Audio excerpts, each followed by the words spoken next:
Hey there, it's AppleKnows, and today, I'm about to take you on a trip through the world of music that will mess with your mind. Forget everything you think you know about sound, rhythm, and melody, because some of what you're about to hear is going to make you question reality itself. These are the kinds of facts that make even musicians stop and say, wait, what? Let's start with something wild. Did you know that there's a song that's been playing continuously since the year 2001 and it's not going to end until the year 2640? Yeah, that's right. It's called As Slow as Possible by John Cage. It's being performed right now in a church in Germany, on an organ, with notes changing only once every few years. People actually gather from around the world to witness a single note change. Think about that, a concert lasting 639 years. You and I will be long gone before it's even halfway through.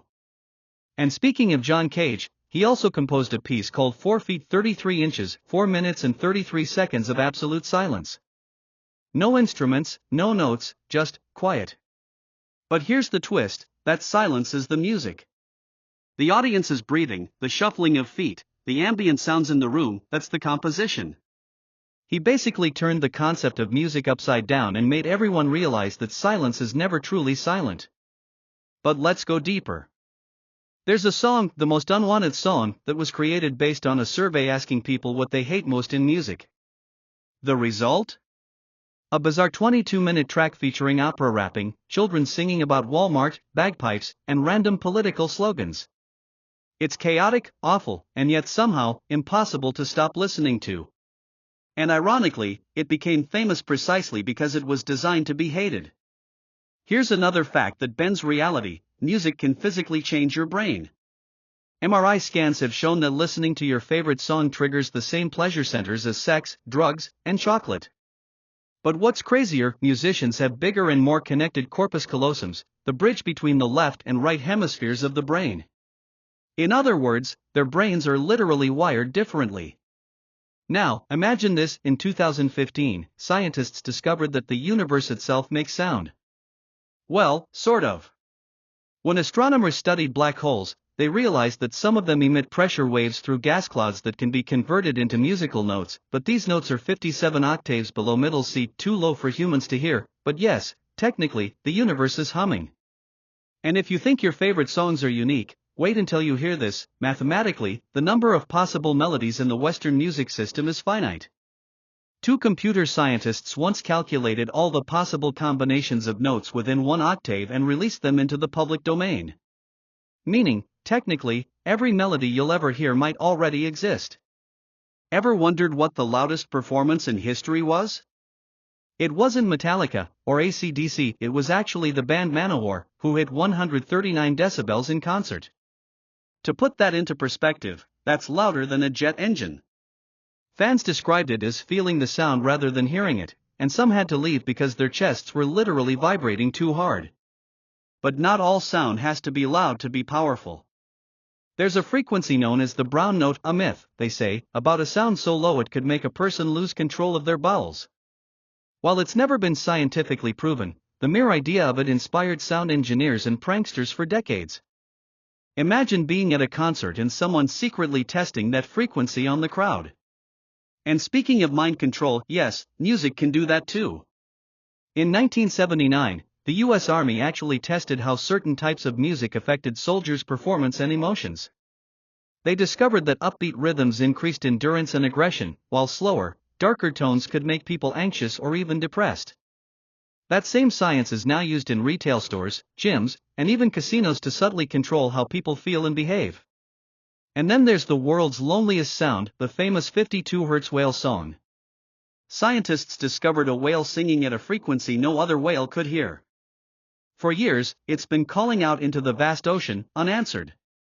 Musicians have turned that sound into haunting songs, blending technology with raw emotion, proof that even nature creates music that touches our souls.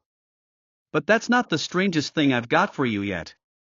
Because when it comes to music, reality keeps getting weirder the deeper we go.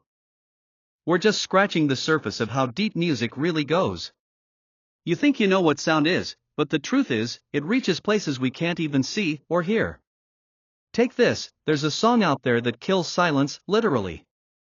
In 2010, engineers created the world's quietest room at Orfield Laboratories in Minnesota. The sound level inside is -9 decibels. Absolute silence. You can hear your heartbeat, the blood moving through your veins, even your bones grinding when you move. But here's the twist: if you stay in there too long, you start hallucinating. Your brain begins to create sounds and rhythms to fill the void.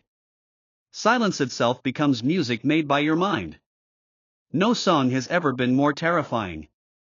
And speaking of terrifying, let's talk about the hum. This low-frequency noise has been reported all over the world, in places like Taos, New Mexico, and Bristol, England. People describe it as a low, continuous hum that won't go away. Scientists have tried everything: mapping sound waves, checking factories, even tracking geological activity, but they can't explain it. Theories range from underground vibrations to mass auditory hallucination.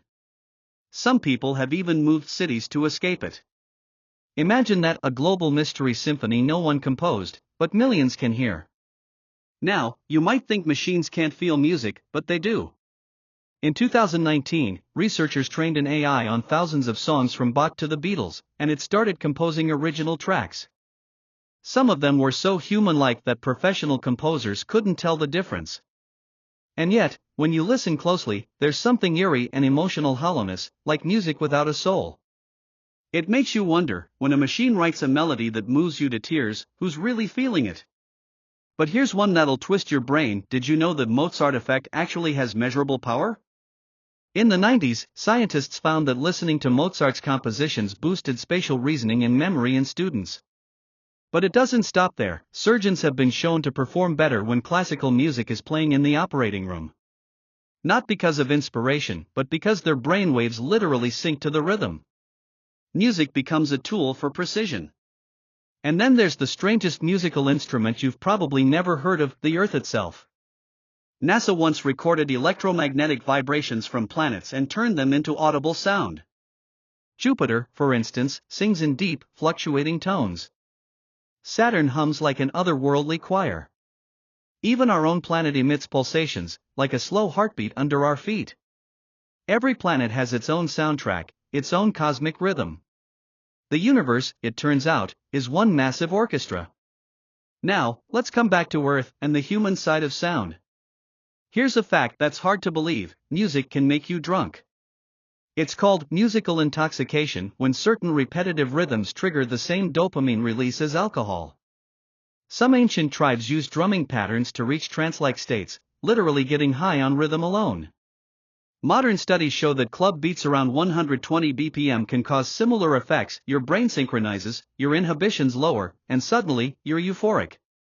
No chemicals needed, just sound. But maybe the most haunting truth is this: music never really dies.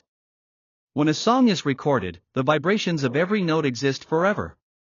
Sound, once made, ripples through the air, bouncing and fading, but never truly disappearing. In theory, if we had technology advanced enough, we could replay the sound waves from the past, hear Mozart actually performing, or a lost voice speaking centuries ago. Every whisper, every song, still echoes somewhere in time. When the tempo slows, so does your heartbeat, almost as if your body is dancing on a subconscious level. You don't even choose it, it just happens. Music literally hijacks your nervous system. That's why movie soundtracks can make your chest tighten before a jump scare even happens. Your body reacts before your brain fully understands why.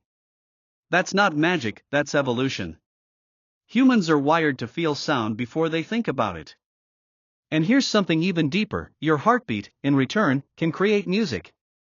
In hospitals, researchers have turned the heartbeats of premature babies into musical notes. They found that when these babies listened to melodies based on their own heart rhythms, their breathing stabilized, and they gained weight faster. Music, quite literally, kept them alive. It's the most human duet ever recorded: life harmonizing with sound. But sound doesn't always heal. In 1971, there was an experiment called "the most annoying sound in the world." Scientists were trying to find the exact frequency that drives people insane. Somewhere around 1000 to 3000 Hz, right in the range of a baby's cry. Human stress levels spiked, heart rates jumped, and patience evaporated. That's the reason alarms, crying, and some violin notes make us instinctively uncomfortable. Our brains are evolutionarily tuned to respond to distress through sound. Now imagine this: in the ruins of ancient Greece, archaeologists found inscriptions that turned out to be musical notation carved into stone. When played, those notes formed hauntingly familiar scales, proof that people 2,000 years ago were using the same harmonic structures we hear in today's pop music. Across millennia, different languages, and civilizations, the rules of music didn't change. Something inside us, something older than culture, keeps choosing the same chords that move the human soul. Speaking of ancient sounds, there's an instrument older than writing itself, the bone flute. Made from the bones of birds and mammoths, it's around 40,000 years old. The first humans played it beside firelight, surrounded by darkness and predators, finding comfort in vibration and rhythm. Before words, there was melody. Before civilization, there was music. It was never just entertainment, it was survival. And that survival instinct still lives in our modern songs. There's a scientific reason we love bass. Deep frequencies mimic the rhythm of a heartbeat heard from inside the womb. Every time you feel that heavy bass line vibrating through your chest, part of you is remembering what it felt like to be safe, floating in sound before you were even born. Let's go darker. In 1958, a researcher named Gavreau accidentally discovered infrasound, sound waves too low for humans to hear, but powerful enough to move objects and even cause fear, nausea, and panic. His lab workers complained of unease and trembling with no apparent cause. Turns out, a giant ventilation fan was emitting an inaudible frequency. Since then, scientists have used infrasound to explain haunted places, the idea that some ghosts might just be sound waves shaking your brain. And that brings us to one of the most mysterious pieces of all, the Dyatlov Pass tone. In 1959, rescuers found the remains of hikers in the Ural Mountains. Nearby, a log mentioned a strange low-frequency hum that the group heard days before they died. While never confirmed, sound experts believe strong winds interacting with the mountain could have produced infrasound capable of triggering panic and disorientation enough to make them flee their tents into the freezing night. A tragedy caused not by monsters or madness, but by sound itself. Music is more than entertainment. It's a language that bypasses logic, an invisible force shaping how we feel, how we move, even how we think. Every heartbeat, every breath, every vibration around us, it's all part of a giant symphony that we barely understand. And the deeper you go into it, the more it starts to feel like music isn't something humans invented. It's something we discovered. Something that's always been there waiting for us to listen. Imagine this: somewhere deep beneath the streets of London, there's a constant, low-pitched sound that nobody can explain. Engineers have recorded it, mapped it, studied it, but it doesn't come from machines, or trains, or pipes. Some think it's the city itself humming, the result of millions of footsteps, engines, and voices resonating together.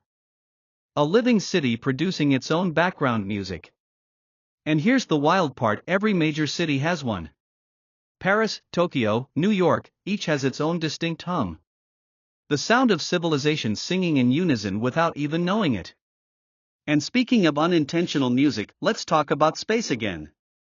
The Apollo 10 astronauts reported hearing eerie, outer space music while orbiting the moon in 1969. NASA kept the tapes classified for over 40 years. When they were finally released, the recordings revealed strange, whistling sounds, ethereal and otherworldly, echoing through their radio systems. No one has ever fully explained it. Was it interference? Electromagnetic resonance? Or the sound of the cosmos itself playing through human instruments? Even now, no one knows for sure. But let's bring it back down to earth, and into your own mind.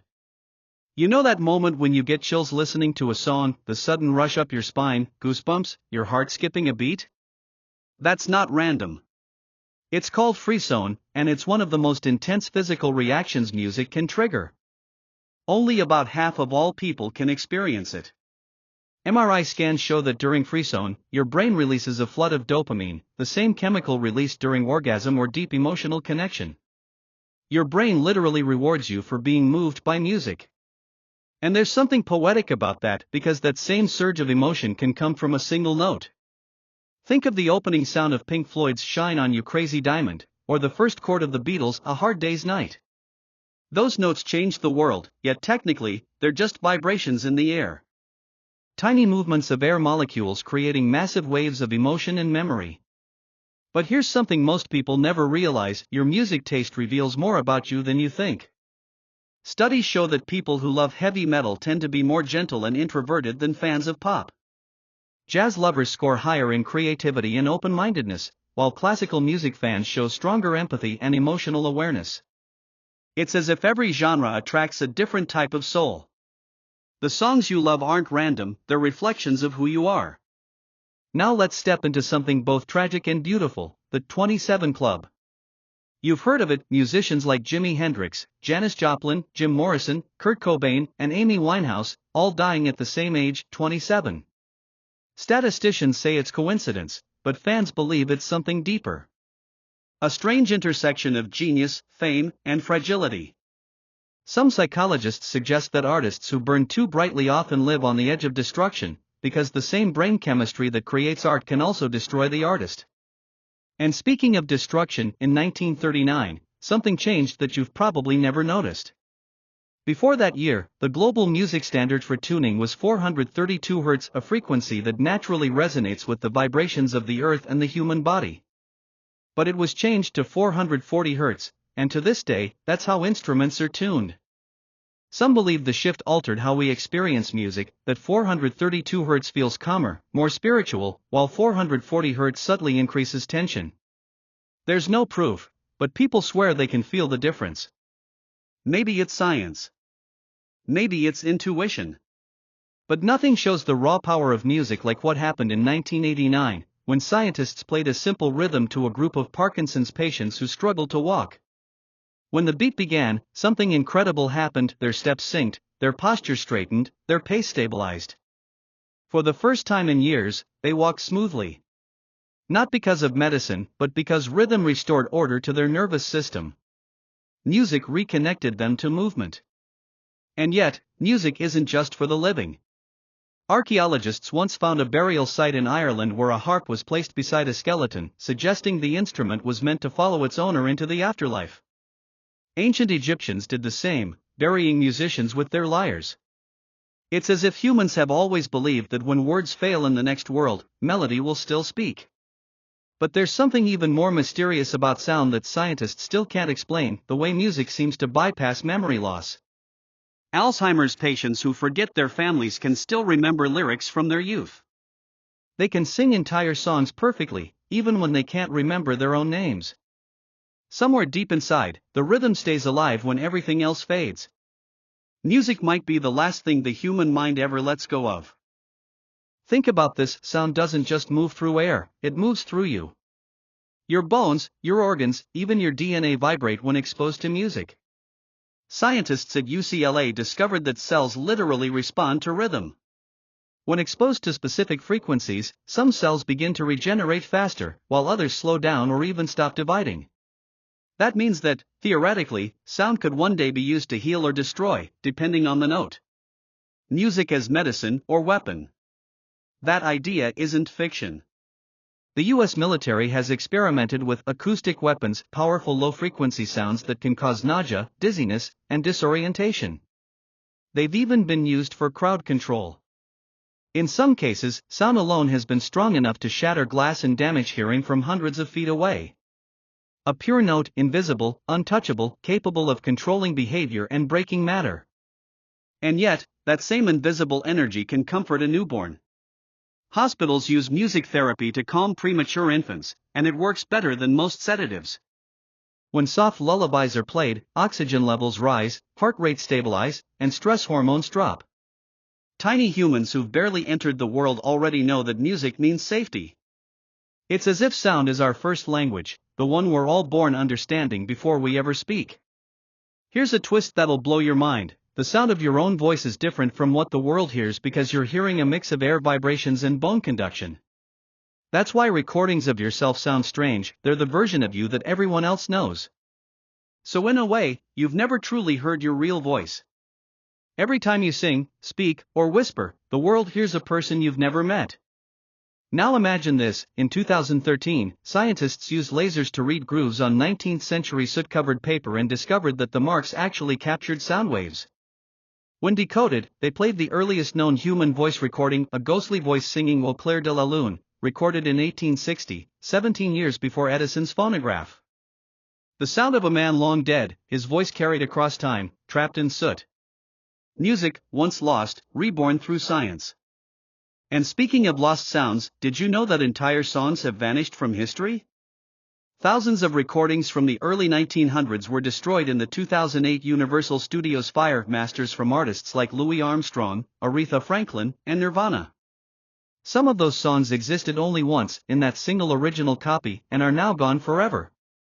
Imagine all the music that will never be heard again, all the notes that died in flames. It's a reminder that even something immortal like music can vanish in an instant. But then there's the opposite: songs that won't die. You're listening to AppleKnows, and I can tell you, there's a track that's been played more than any other in human history. It's not the Beatles, not Queen, not Elvis. It's Happy Birthday. Translated into over 18 languages, sung an estimated 350 million times per year, and even protected by copyright until 2016. A simple tune, 8 bars long, more recognizable than most national anthems. Proof that sometimes, the most powerful music is the simplest. Yet simplicity can also be deceptive. Take the song Gloomy Sunday, written in 1933 by Hungarian composer Reczo Szeress. It became known as the Hungarian suicide song because of the chilling coincidence that dozens of people reportedly took their lives after listening to it. The song was banned from radio stations for years. Scientists later suggested it wasn't the music itself but the timing, the haunting melody combined with the despair of a post-war Europe. Still, its legacy remains, a song so sad it was said to kill. And here's something eerie: when the Voyager 1 and 2 spacecraft left Earth, NASA included a golden record with sounds meant to represent humanity, greetings in 55 languages, the sound of the ocean, the cry of a baby, and, of course, music, from Bach to Chuck Berry. Somewhere, billions of miles from Earth, those records are still spinning through the void. Long after we're gone, alien civilizations might one day hear Earth's music before they ever know we existed. But what if I told you that music can literally bring the dead back, at least for a moment? Through AI, lost artists like Elvis and Freddie Mercury have been resurrected, singing new verses generated by algorithms trained on their voices. It's both beautiful and unsettling, technology turning memory into melody. When you listen, part of you knows it's fake, yet another part feels the spark of something real. A ghost, singing in data. The lines between sound and soul are blurring faster than ever. We're creating machines that can compose symphonies, remix emotions, and read our heartbeat to generate playlists that match our mood in real time. Soon, your phone might know what you want to hear before you do. And when that happens, when music stops being created and starts being predicted, maybe we'll finally have to ask, who's really listening? Us, or the sound itself? Now, we're entering the deepest layer of this strange, beautiful thing we call music.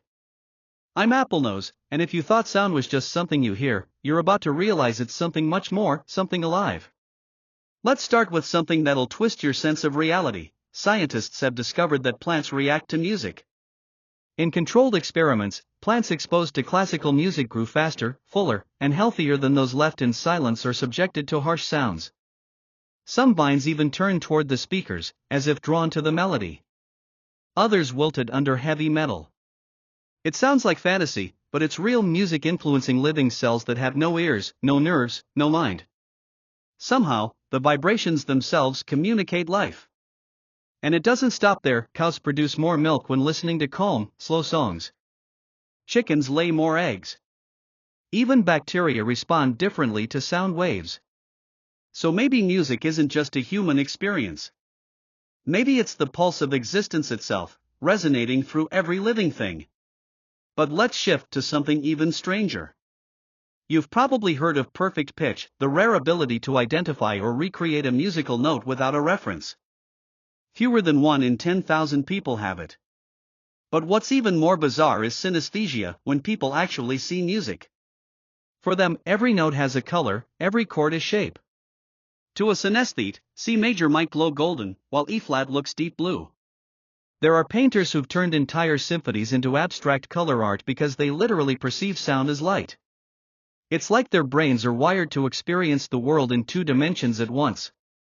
And speaking of unusual wiring, the world's longest continuous musical performance isn't the only attempt to defy time. There's a composition by Jem Finer called Long Player, started on January 1, 2000, designed to last 1,000 years. No loops, no repeats, an algorithm that will keep playing until 2999. It's generated in real time, forever evolving. Listeners in the year 2500 will be hearing something no one has ever heard before. Music that outlives its creator, its audience, and possibly humanity itself. But here's something that might make your skin crawl: sound can affect not just emotion, but memory. When you hear a song from your childhood, your brain doesn't just recall it, it replays the emotion of that time. The neural circuits that stored your memories light up in the same pattern as they did when you first heard it. That's why a random old tune can suddenly make you cry or smile for no reason. You're not remembering the song, you're reliving your past. And speaking of memory, did you know that your favorite songs are scientifically predictable? Spotify's algorithms can map your emotional profile by analyzing the tempo, key, and lyrics of the songs you replay. They know if you're lonely, motivated, nostalgic, or even heartbroken. The next time your playlist seems to read your mind, it's not intuition, it's data. You're being profiled by your own taste in music. Now let's get eerie again. There's a piano in the Nevada desert that plays itself. Left out in the open, exposed to the elements, it's been there for decades. When the wind blows just right, the strings resonate, creating haunting, accidental music. Travelers call it the singing desert. No one tends it, no one tunes it, yet somehow, it still plays. A human instrument turned natural phenomenon. But even the most controlled music can turn unpredictable. In 1993, the band The KLF burned £1 million in cash as an art statement, claiming that music had lost its meaning in a world obsessed with money. The act shocked the world, but they meant it literally, to prove that sound and creation are more valuable than currency. They walked away from fame, leaving behind one of the strangest, most controversial acts in music history. And yet, some musicians go the opposite route, pushing music beyond human ability. There's a song called Rushy that no human can play perfectly. Written as a digital challenge, it's filled with impossible note sequences. But then AI came in and performed it flawlessly. For the first time, a piece of music existed that only machines could play. A melody made for no living hands. Music is constantly evolving, but here's the paradox: no matter how advanced technology gets, every sound still follows the same mathematical laws discovered thousands of years ago. Pythagoras, yes, the triangle guy, was one of the first to connect numbers to harmony. He found that simple ratios between string lengths produced beautiful intervals, and from that, he concluded that the entire universe must operate on musical proportions. He called it the music of the spheres. He believed the planets themselves moved in harmony, an ancient idea that, centuries later, science proved true. Planetary orbits do have measurable frequencies. So maybe, when you close your eyes and lose yourself in a song, what you're really hearing isn't just notes or rhythm. It's the echo of something ancient, something universal. Maybe music isn't just made by humans at all. Maybe it's the language of everything, of atoms vibrating, stars resonating, oceans breathing, hearts beating. When a note hits just right, and your skin tingles, and your chest tightens, that's not coincidence. That's the sound of the universe brushing against your soul. Every drumbeat is a heartbeat. Every melody is a memory of where we came from. Chaos turned into rhythm, noise turned into meaning. So the next time a song moves you, remember, you're not just listening. You're resonating. You're syncing with something that's been here since before humanity had words. Music isn't an invention, it's a discovery. And this has been AppleKnows, where sound becomes story, and silence becomes the encore.